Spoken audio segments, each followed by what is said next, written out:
Hello, dear friends. This is Lucy Fleury-Levy, founder of Universal Grace Film Feminine Foundation. I hope you are well. I would like to talk to you today about bloody revolutions and the consequences for humanity. As you know, I am non-violent, pro-life, and I deplore violence. Also the fact that some of us feel entitled to kill others, whether through violent revolutions or through death penalty or whatever. I just would like to explain why I feel that each one of us is a result of a gradation of choices we have freely decided to make. Sometimes we are not aware that we are free and responsible, and we feel that we feel that our subconscious or unconscious is making choices because of conditionment or manipulation or brainwashing. It does happen. However, there is always a place where we can use our freedom space, however reduced it is, to decide. And I believe that we are all part of the problem. Each one of us has, what we can call, when we look at things through the 3D materialistic world where we live, where it is a rule of duality, okay? This fight between good and evil, light and darkness. So we choose continually between these two. And as long as we do that, we are a slave of this duality. As I explained many times, I believe in a third way, which is above duality, which is the spiritual path, the medium, if you want, path, which is the one of free grace, which is neutral and above duality. That's the only way we can escape duality, is when we are taking refuge in freely accepting the grace, which is a gift, like life is a gift. The grace of the resurrection life, which is a spiritual path, freeing us from duality. So, if we consider that people who are prisoners of duality because they didn't choose to take this third path, obviously one can say they are responsible. They could choose to take this third path because it is for free. It is offered to everyone, each one of us. But as long as we are prisoners of the duality, we are all, in a sense, within the same realm, a realm which is a slavery realm. And this slavery realm doesn't allow us to make,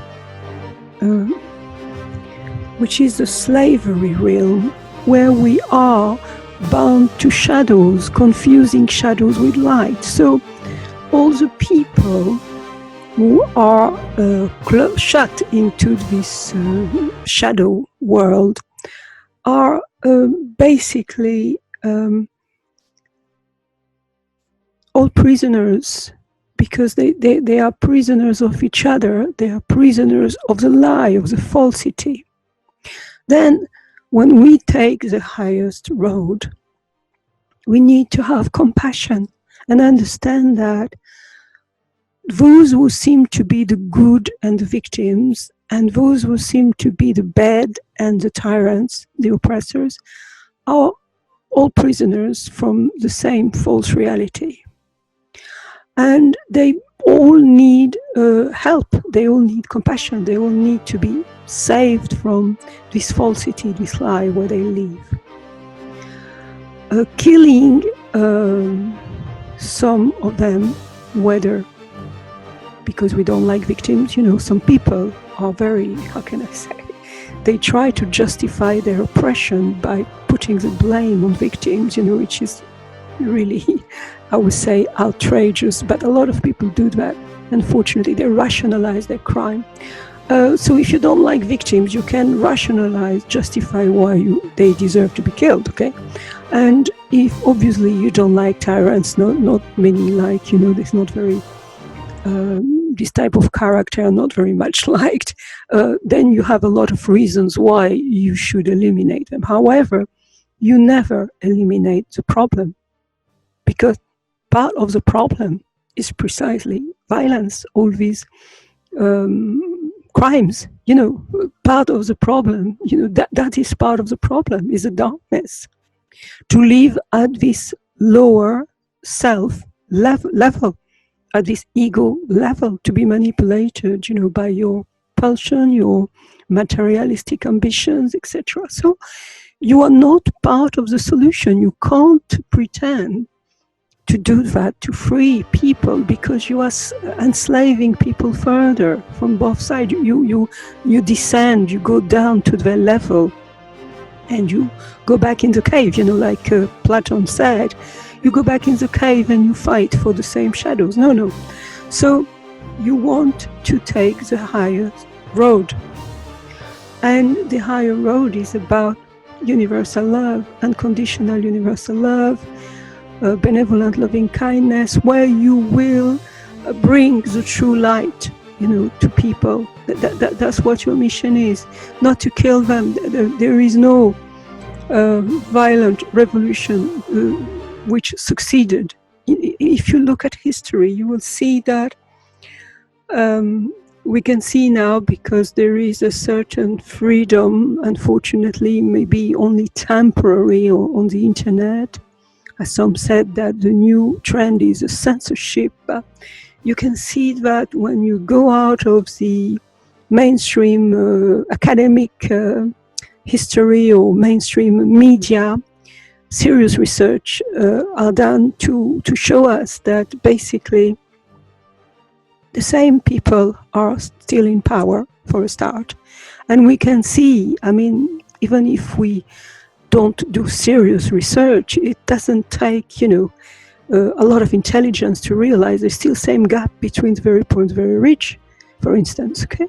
So we can see that it didn't change, that some people tend to think they are entitled to oppress others by birth, okay? And it's still the same thing, okay? Disguised, presented in a different way. Also, I noticed, like in France, there was this bloody, horrible revolution. I'm sorry, dear. I can rejoice with freedom, true freedom, spiritual freedom, and true spiritual enlightenment. But I can't rejoice because somebody has been killing somebody else. I will never be able to rejoice when people sing about blood, spilling the blood of other people. To me, that's absolutely horrible. Even though they say it was because they had been tyrants and they killed many people and they committed a lot of grave crime against humanity.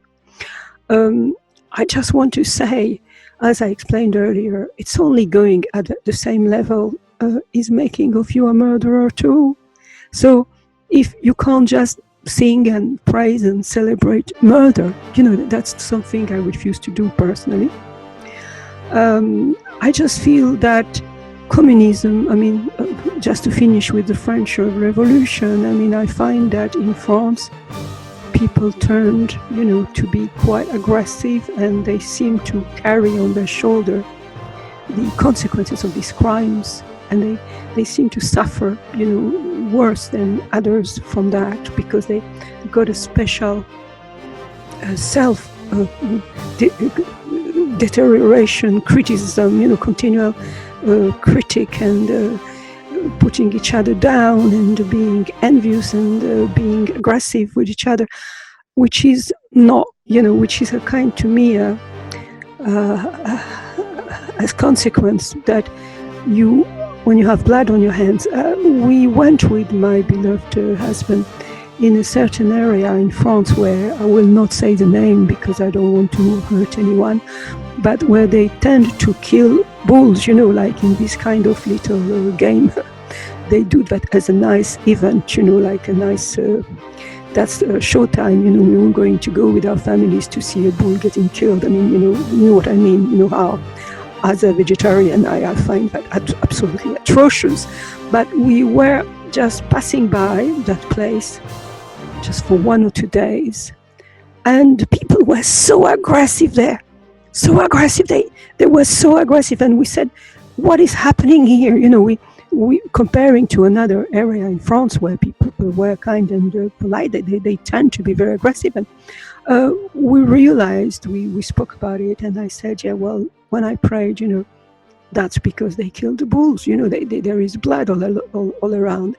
And when you have blood on your hand, it's not easy, it's to get over, what you've just done, whether you kill animals or you kill people. It's going to keep you prisoner unless you change and repent and realize, that it was wrong what you've done, and make amends if you can. But there are different ways of making amends. Sometimes you can't do it physically, it's too late, but you can do it spiritually anyhow. What I want to say is that if you look at other areas of the world, it's not only France. I mean, there was revolution in America, revolution in Russia, etc. The bloody communist revolutions in Russia or China, I mean, we all know the result: concentration camps, abuse, re-education camps, brainwashing, mind control, etc., and always ending up in more violence, killing, torturing people. Friends, I want to kind of explain why these revolutions, these violent revolutions, are not the solution. They are part of the problem. And we have also noticed when we are allowed, through the research of some who are courageous people, to look at backstage, who is manipulating all the strings, it's often tyrants, because they can see that people are unhappy with injustice, so they go and disguise the opposition. They are the one who go and manipulate the opposition in the direction they want to punish people, to make them suffer even more. And this is very sad, but it's true. Also, among certain groups, there are different factions who hate each other and betray each other. So sometimes a faction who actually is not better is pretending to manipulate populations, to vindicate against the other one, and actually when they choose to believe this lie, masses find themselves in a worse deal, because they're even more cruel than the other tyrants. And I think that the situation is that as long as we don't understand that when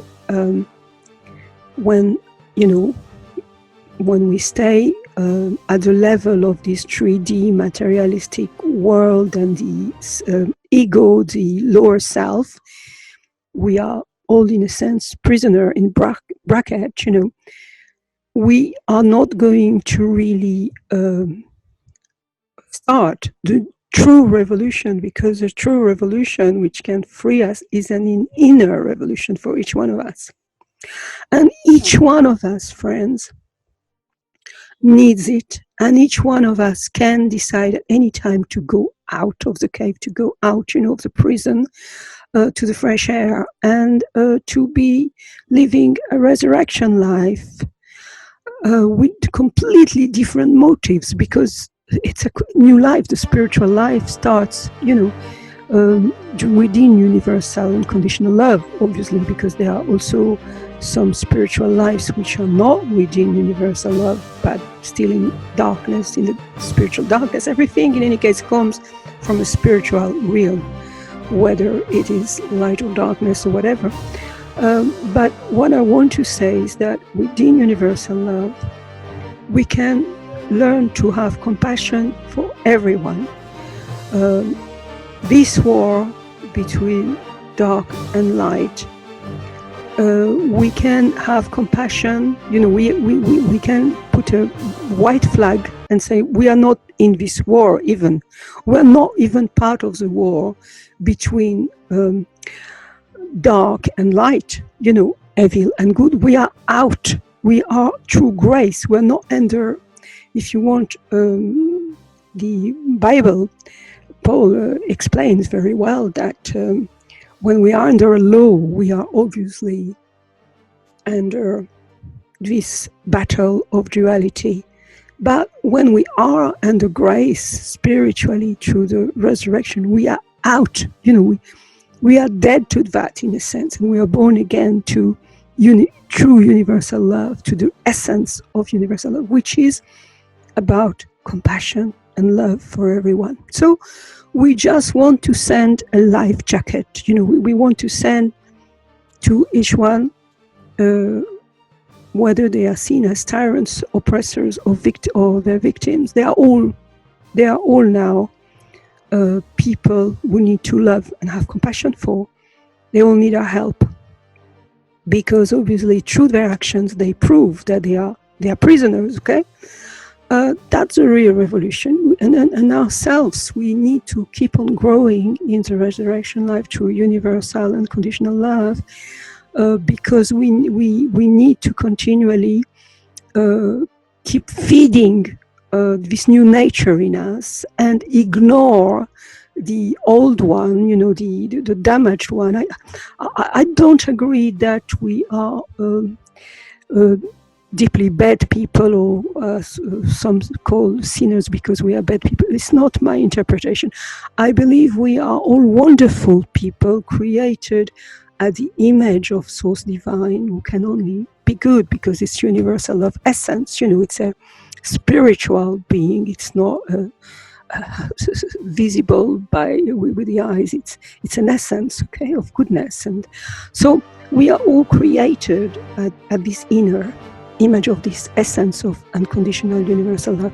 However, we have been damaged because we got prisoner of the illusion in the cave, and we can't rehabilitate this damaged side of us.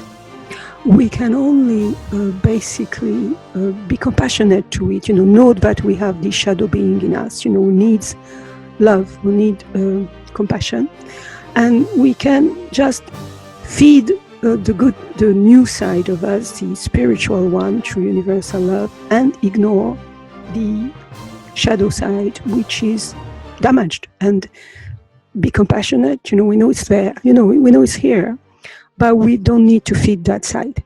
Okay, I often use the example of the Indian native example of the two wolves. You feed the good one, and you don't feed the other one. So the higher self needs to be fed, and the lower self need basically to get starved.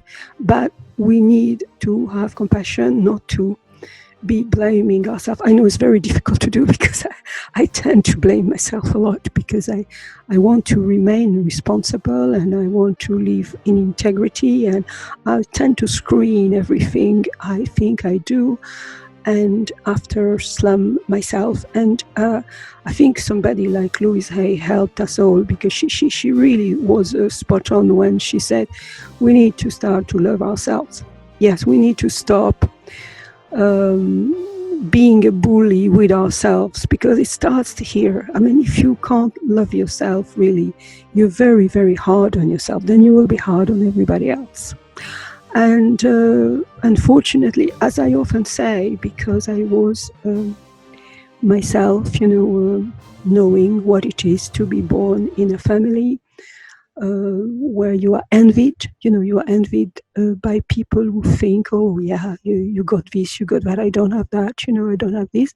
And actually you can live hell in your house, you can live every day hell at home. And when you go out, you are seen as a freak because people envy you. They think you are in this golden place there, and they hate you, they hate that.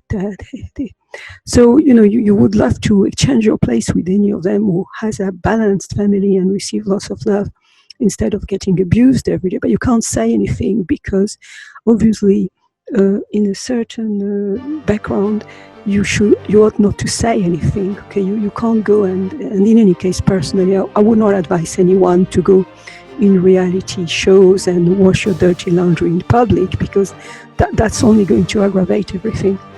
We need to respect our families, even if they behave badly with us, because it's our family. We can leave them sometimes. We have to take a distance because we don't want the abuse, but we still love them. We still send them some love, and we have compassion as well for them, because in every family there are secrets. They have suffered as well. Very often we've seen a psychologist explain that abusers have been abused themselves, and they just carry on and on and on. So my friends, I just because I want to be kind, I usually say, happy 4th of July or happy 14th of July, like to the American or to the French. But deeply in my heart, I wanted to do this video to explain that, yes, I rejoice for any freedom, freedom of conscience, progress for humanity, which is our natural right. And any progress in the enlightenment, mainly the spiritual enlightenment. But I am not going to rejoice, and I'm not going to contribute, to celebrate pain and blood, because that's a crime. I hope I made myself clear, and I hope that many of you will